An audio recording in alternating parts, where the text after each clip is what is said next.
Hello everyone, आज की इस वीडियो में हम आपके फाइनल एग्जाम के लिए प्रैक्टिस सेट को सॉल्व करेंगे। तो शुरू करते हैं। ये जो आपका प्रैक्टिस सेट है वो क्लास 5th का विषय हिंदी का है। तो यहाँ पर क्वेश्चन है कि निम्नलिखित अपठित गद्यांश को पढ़कर निम्नलिखित प्रश्नों के उत्तर दीजिए। तो यहाँ पर ये अपठित गद्यांश है जिसे सभी पढ़ेंगे। होली का त्योहार फाल्गुन मास की पूर्णिमा को मनाया जाता है। इसे 2 दिन मनाते हैं। पहले दिन शाम को होलिका दहन करते हैं और दूसरे दिन सुबह सभी लोग रंग गुलाल आदि से होली खेलते हैं। बच्चों के लिए यह त्योहार बहुत महत्व रखता है। वे एक दिन पहले ही बाजार से अपने लिए तरह तरह की पिचकारियां एवं गुब्बारे लाते हैं। बच्चे गुब्बारों और पिचकारियों से अपने मित्रों के साथ होली का आनंद उठाते हैं। गुब्बारों में पानी भरकर एक दूसरे पर फेंकते हैं। हमें ऐसा नहीं करना चाहिए। इस दिन बच्चे बड़े व बूढ़े सभी भेदभाव भुलाकर एक दूसरे से गले मिलते हैं। होली हमारे अंग अंग को उमंग और उल्लास से भर देती है। इस त्योहार पर चारों तरफ प्रसन्नता का माहौल रहता है। अब यहाँ पर इस गद्यांश से क्वेश्चन किए गए हैं जिनके आपको इसमें से आंसर ढूंढकर यहाँ लिखने हैं। तो क्वेश्चन है, होली का त्योहार कब मनाया जाता है? तो कब मनाया जाता है? फाल्गुन मास की पूर्णिमा को। तो यहाँ लिखेंगे होली का त्योहार फाल्गुन मास की पूर्णिमा को मनाया जाता है। अब यहाँ पर अगला क्वेश्चन है, उपरोक्त गद्यांश में से कोई 2 सर्वनाम शब्द छांट कर लिखिए।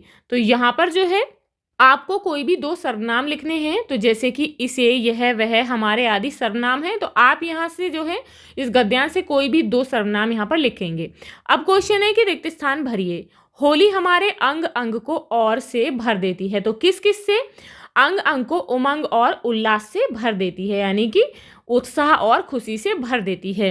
होली पर कैसा माहौल रहता है? तो कैसा रहता है? अब जैसे कि होली आने वाली है, होली पर चारों तरफ खुशियों का माहौल रहता है, यानी कि प्रसन्नता का माहौल रहता है।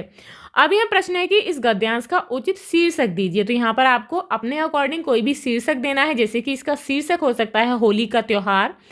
अब प्रश्न है कि निम्नलिखित मुहावरों का वाक्य में प्रयोग कीजिए। तो यहाँ पर ये कुछ मुहावरे दिए गए हैं जिनका आपको वाक्य में प्रयोग करना है। तो जैसे कि फर्स्ट है आंख दिखाना।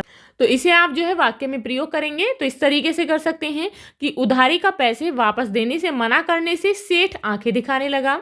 नेक्स्ट है नजर चुराना। बुरे समय में अपने मित्र परिजन भी नजरें चुराने लगते हैं। आंख का तारा, बच्चा कैसा भी हो अपने माँ बाप की आंखों का तारा होता है, यानी कि वो प्रिय होता है, प्यारा होता है। नजरें फेर लेना, यानी कि नजरअंदाज कर देना। कुछ लोग काम निकलते ही नजरें फेरने लगते हैं। आंख पर पर्दा पड़ना, ममता की आंखों पर पर्दा पड़ गया है, उसे विनय का झूठ नहीं दिखता है। तो इस तरीके से आप इन्हें वाक्यों में प्रयोग करेंगे।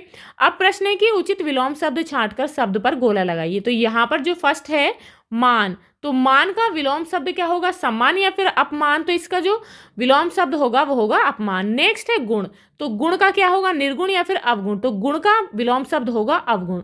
नेक्स्ट है दुर्बल, तो दुर्बल का विलोम शब्द सबल होगा। जन्म, मरण, मृत्यु, तो मरण और मृत्यु दोनों ही इसके विलोम शब्द हैं। नेक्स्ट है क्रोध, तो क्रोध का अक्रोध होगा या फिर क्षमा। तो अक्रोध और क्षमा दोनों ही इसके विलोम शब्द हैं। तो आप दोनों पर यहाँ पर गोला बना देंगे। अब यह प्रश्न है विशेषण और विशेष्य छांटिए। तो यहाँ पर फर्स्ट है हमने बहुत स्वादिष्ट खाना बनाया था।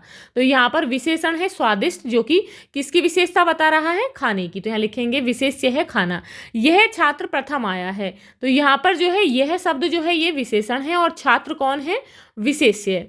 अब यहाँ पर है कुछ लोग बाहर खड़े हैं। तो यहाँ पर कुछ शब्द जो है ये विशेषण है और लोग विशेष्य है। मैं साफ सुथरे कपड़े पहनता हूं। तो यहाँ पर साफ सुथरे जो है ये क्या है? विशेषण है और कपड़े जो है विशेष्य है। नेक्स्ट है मोहित 5वीं कक्षा का छात्र है। तो यहाँ पर विशेषण है 5वीं और कक्षा जो है यहाँ पर विशेष्य है।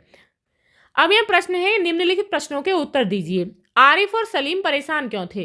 तो यहाँ पर आंसर होगा आरिफ और सलीम पर घर के बड़े लोगों ने बहुत पाबंदियां लगा रखी थी, इसीलिए वे बड़े लोगों से बहुत परेशान थे।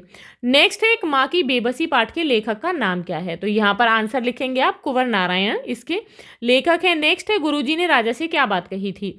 तो यहाँ पर आंसर होगा गुरुजी ने कहा था कि जो इस मुहूर्त में फांसी पर चढ़ेगा वह चक्रवर्ती राजा बनेगा।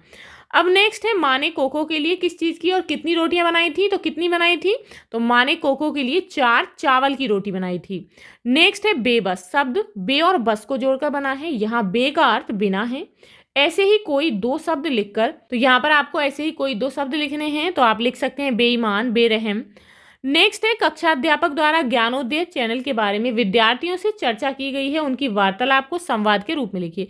तो आपकी कक्षा में आपके अध्यापक ने ज्ञानोदय चैनल के बारे में जो भी बताया तो आप उसे अपने शब्दों में यहाँ पर लिखेंगे। तो आप इस तरीके से अपने इस प्रैक्टिस सेट को सॉल्व करेंगे। मिलते हैं नेक्स्ट वीडियो में नेक्स्ट प्रैक्टिस सेट के साथ।